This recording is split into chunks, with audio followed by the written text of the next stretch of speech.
today I want to show you the chromatic scale, talk a little bit about it, show you some ways to play it, and maybe show you some licks that you can, ways you can integrate it into your playing, and I'll show you a couple licks too. Okay, so a chromatic scale by definition is a 12-tone scale comprised entirely of semitones.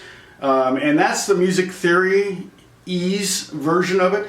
On the guitar, it's literally just one octave, play every fret. So I could go C here on the 3rd fret of the 5th string to the C at the 15th fret, and if I just played every note with my first finger, that's a chromatic scale. This would be an ascending chromatic scale, and descending would be the same exact thing, just backwards.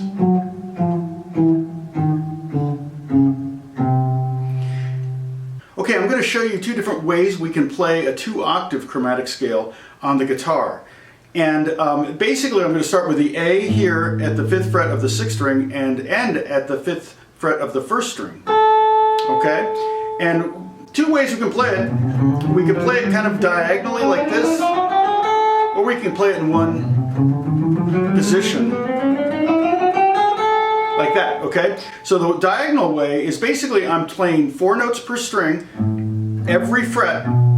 So I'm going 5, 6, 7, 8, and then I'm going down a fret as I go down a string and go 4, 5, 6, 7. And then I'm going to do that again. I'm going to go down a fret and down a string, and I'm going to go 3, 4, 5, 6, and again, when I go to the G string, I'm going to go 2, 3, 4, 5. And then when we go from the G string to the B string, we don't shift down.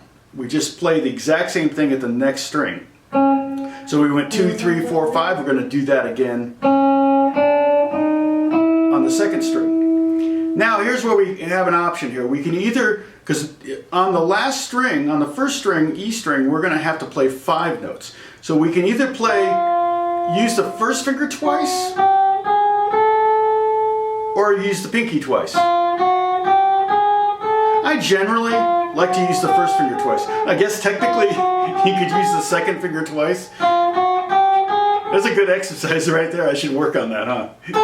But that's one way we can play a chromatic scale, 2 octaves.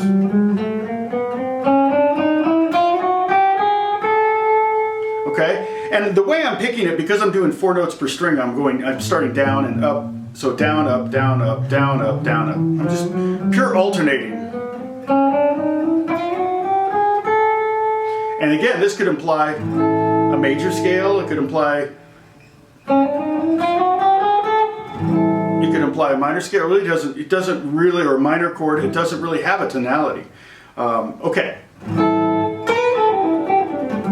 Another way you could play it would be to do this straight up and down the fretboard, stay in one position, but we're going to have to reach and double fret with the 1st finger. So we're going to end up with kind of a mishmash of notes per string. We're going to have 4 notes on the bottom string, and then 5 notes on the next 3 strings, and then 4 notes again, and only 2 notes on the top string. So your right hand picking thing is going to be a little bit, I would just stick with pure alternating, but it might kind of get mixed up a little bit in that process. Here's how I play this. It starts out exactly like the other version. I'm just going to play 1, 2, 3, 4 on the 5, 6th, 7th, and 8th fret of the bottom string. And then I'm going to reach down like I'm going down to the 4th fret. I'm going to play that note, and then I'm going to go right to the 5th fret with the 1st finger, and then do the same thing. 5, 6, 7, 8. And then I'm going to go down to 4, go up a fret, 5, 6, 7, 8. Reach down with my 1st finger to the 4th fret, and then slide it up to the 5th fret, do 5, 6, 7, 8. Now we, again, going from the G string to the B string, we do not need to shift down a fret, so we just stay where we're at, like that. Okay. Now, and then at the end, we're just going to reach down and grab the 4th fret and then the 5th fret, like that, on the top string. So again, I'll play this for you.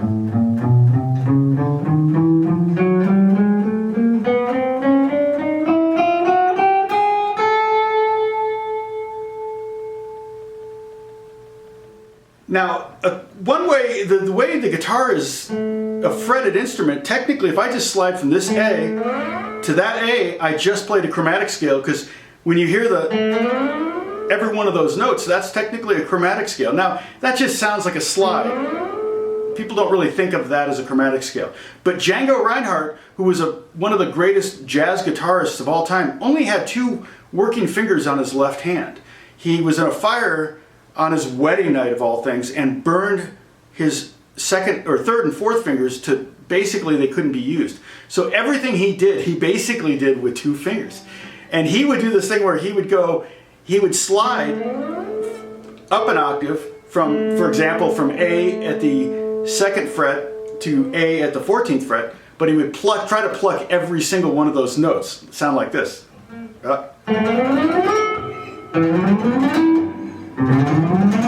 a great little thing to try to get down. I'm not very good at it.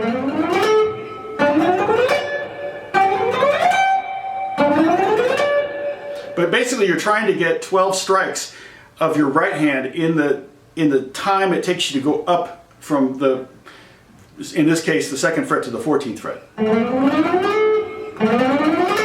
Yeah. Anyway, that's a skill. That's a real skill. One of my other favorite guitar players, George Benson, used to use chromatic lines to great effect. And one of the things I noticed that he would do is he would kind of pick an interesting or a beautiful starting point over a chord and then end on a different beautiful note in the chord. So for example, I could play this A major 9th chord right here. And if I went chromatically from this B note, which is the 9th, which is a great note, you know, I'm not playing the root, I'm playing a 9th. I'm picking a note that's got a little bit more flavor than just a simple root 3rd or 5th. And then I'm ending on the 7th, the major 7th. Okay, so it'll be like that. Okay, but again, it kind of sounds like an A major lick, but really I could play it over A minor as well. It doesn't have to have minor tonality. And then over that same chromatic phrase would be going again from the 2nd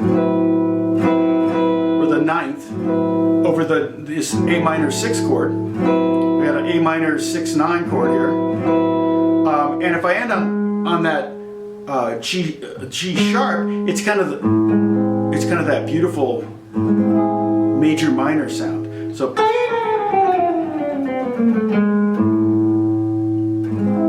right? I might finish it off with some kind of E major or E dominant lick.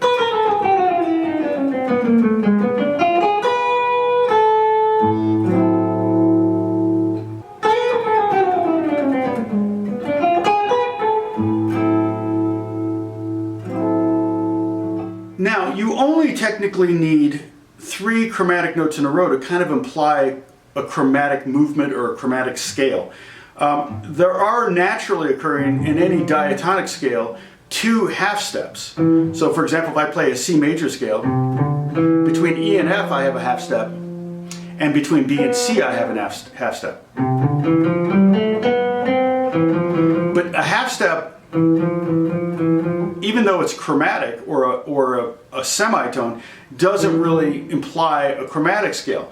But if I went from, say for example, from E to F sharp to G, okay, and that would be kind of the Blue Monk that I was playing.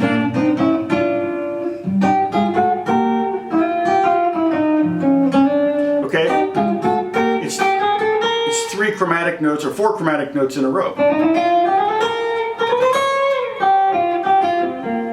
So let's look at, I'm going to use the G7 chord. And so a great scale to play over G7 is the G Mixolydian scale, which is basically a C scale starting on G.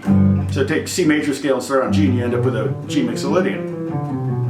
Okay, now from that G Mixolydian, let's play the G7 arpeggio or G7 scale, G7 chord. G, B, D, F. Now if we look at the intervals in that chord, between G and B we have a major 3rd, but between B and D and F, those are both minor 3rds, and those are prime for the picking for a chromatic movement. Go from B to D, something like, okay, or I could go, which is exactly what Blue Monk does, but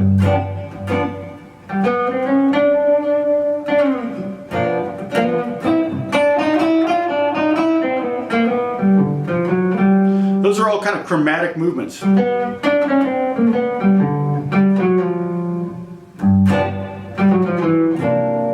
Those are all using chromatic phrases to make a basic scale more interesting. So again, I could take, I could put the chromatic movement in there, or I could put it here, where I play from D to F. I do all the half steps between D and F. You go up and down. A lot of times I'll go to the B flat. Okay, and even doing three chromatic notes, it implies kind of a chromatic thing. Over the G7, a perfect little lick is F to G, using the F sharp in the middle. Okay, a lot of horn sections do that kind of bum, bum, bum, bum, bum, bum. You know, that's a really cool phrase. But we could also go in reverse. And that kind of sets up the 4 chord.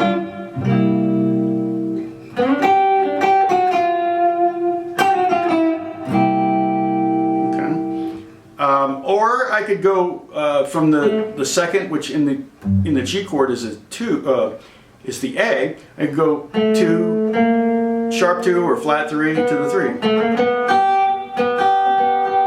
Right? A lot of times I'll do that if I want to kind of do a kind of a. Those are all little chromatic 3-note chromatic runs. Setting up these, setting up those sixths. Okay, so I can go to the 3. I can also go to the 5. I can go to the 6.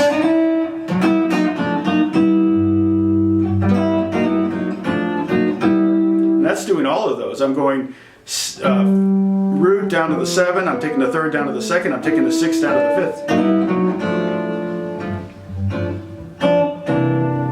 So you can see where chromatic scales or chromatic snippets, little snippets of chromatic scales, can come in real handy to make your music more interesting. And that's a great byproduct. So anyway, I hope this was helpful. I hope this was fun. I hope it gives you some good ideas. I hope you can create some really cool music using some chromatic embellishments in your playing. So thanks so much for watching. Please subscribe. I will do more of these videos if you like them, and if they're popular, why not? God bless you. Thank you so much.